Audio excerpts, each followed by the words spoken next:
My stomach is rumbling so much. I'm here today with my 16-week pregnancy update, and I think I explained in my last video, but from now on I'm intending to do these weekly. Up until now I've kind of bunched a few weeks together into one update and I've only done a couple, but I'd like to document everything from now on a weekly basis, just more for myself than anything else. But also I love following weekly updates. I read them on my phone, obviously on my app, but I just like to watch people's weekly updates. I think it's just nice and comforting to watch somebody who you know is in exactly the same stage of pregnancy as you, almost to the day. So for that reason, and for my own benefit of looking back on them, I thought I'd just document everything weekly. I'm not sure why I'm explaining all that to you, you know the score, so I'll just crack on with my symptoms. My symptoms haven't altered a great deal from my last update, I wouldn't say. I think it's mostly just at this stage feeling a bit tired, and the nausea is definitely past. I very rarely feel nauseous at all. So the main thing for me really is just feeling a bit tired, a bit more so than I perhaps would normally. One thing that I have noticed this week in particular is that baby brain has struck with a vengeance. Now I'm a bit of a scatterbrain anyway, if I'm completely honest. I'm a bit, away with the fairies, but having already had 3 babies, I would imagine that's a lot to... Oh, actually no, who am I kidding? I've always been like that. That's just who I am. I'm just a bit woo. But I have noticed that I'm definitely getting worse, and it's to be expected. Pregnancy brain is a real thing. We all know that. I'm sure it must be scientifically proven or something, but anyway, I'm definitely feeling more scatterbrained and forgetful, so much so that I actually forgot my midwife appointment last week. I was in the house just doing my usual sort of hoovering, whatever, cleaning the bathroom. I can't remember what I was doing, and my mobile rang, and it was the midwife to say, "Hi Kate." And I was like, "Oh hi, it's nice of you to ring." And she said, "Is everything okay?" "Yeah, because you were supposed to be here half an hour ago for an appointment."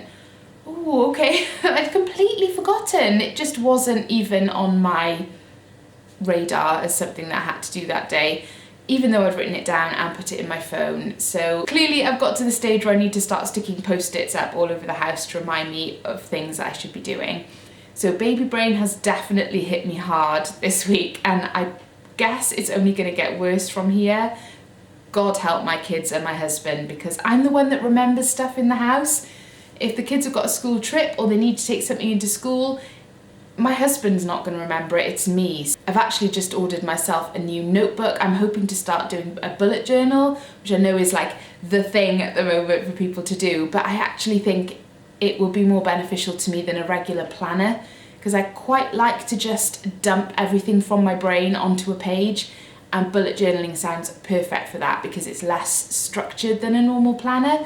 So I'll let you know how I get on with that, and if it helps to combat my ridiculous baby brain. Oh, on the subject of the midwife appointment, when I did eventually get there, luckily they were able to fit me in later the same day, which was really good.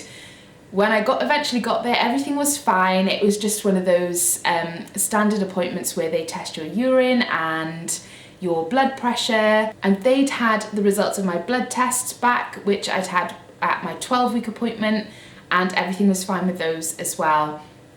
So it's all good. Luckily they didn't weigh me this time, which I was most pleased about. The only other thing I've noticed that's different really is a sharp pain, and it's very few and far between, but I get the odd sort of almost like a stitch, I would say. That's probably the closest thing to describe it, but it's very low down, right at the bottom base of my bump, and yeah, it's just like a sort of pulling pain, which feels like a muscular thing. Because the baby's growing so much at this point, I think it just puts a lot of pressure on all your muscles, and your muscles are moving around, and everything's just kind of going a bit quicker now. So that's why you can experience pains apparently at this sort of stage.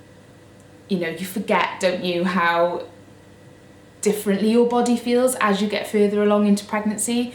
And that just made me think, I actually have to be more careful the way I stand up and lean forward for things. So that's one of my other symptoms that I've had this week. My cravings are all still very boring and very similar to what they were before. I'm still very much into tangy kind of tart flavours, I guess. Citrus, as I've mentioned a million times, but this week I actually had a really strong craving for Caesar salad, the dressing on Caesar salad and the crunch of the salad. So yeah, crunchy, tangy things is what I really want at the moment, and the Caesar salad was amazing. We had it with chicken, which I put like Cajun spices on, so we had chicken Caesar salad with random but really good pickled onions on the side, and a baked potato with butter and cheese, and that was probably tea of the week for me this week. This is not exclusive to pregnancy because I'm a complete avocado fiend at all times, but I would say 90% of my lunches at the moment are avocado based. So something I really look forward to at lunchtime is a toasted bagel or brown Irish soda bread, which is really nice too, with mashed avocado, salt and pepper, and then, and this is the best bit, then I have cherry tomatoes cut up on top with very finely sliced red onion sprinkled on top of that. That is without a doubt my favourite lunch at the moment, and I could eat it over and over again. I finish it and I'm really gutted that it's gone. I'm like, oh no, I've waited all morning for this and now it's all gone. So yes, that is definitely my favourite thing to eat for lunchtime. I didn't talk to anyone on the school run though, because I usually eat my lunch quite late in the day, so quite close to the school run. So I'm always like brushing my teeth before I go to the school run so that I don't stink of onion when I chat to people. This is so funny because I hadn't planned it at all, but speaking of avocados, the baby is currently the size of an avocado, week 16. So it's 100 grams in weight roughly and 11.6 centimeters in length.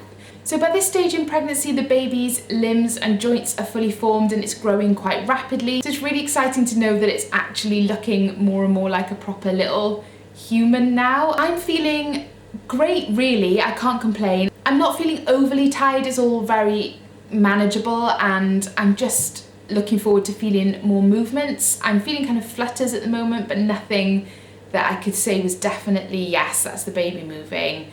I think I said this in my last update, it's that kind of feeling where it is literally, it could just be wind. So I'm just waiting for that definite, yes, that is the baby, 100%, definitely not gas. I definitely feel like I've got a proper bump now. It took a while for me to feel like it was that proper bump shape. Up until now it's been very much sort of mistakable as just that I'd put on a bit of weight rather than an actual baby bump. Now it's getting more rounded and definitely prominent as a baby bump, which is really exciting. So this is the bump at 16 weeks. I've actually got on tights and a dress, so it's not the ideal thing to show you. It's probably, and you could probably see that isn't actually the pregnancy line that you get, that is actually the line from my tights, so that's embarrassing. So there you go, 16-week bump. So that's everything for my 16-week update. I haven't got masses of new symptoms or cravings to report. It's just sort of more of the same and my ridiculous, forgetful scatterbrain. I'll leave the subscribe button in the top corner so you can click on that, or just click the red button below and then you won't miss any of my pregnancy updates or my other videos. I've got lots of exciting pregnancy related and just family related videos planned for the next few months. So if you haven't already subscribed, I'd love to have you. I hope you enjoyed this video. Please give it a thumbs up if you did, and I'll see you in my next one.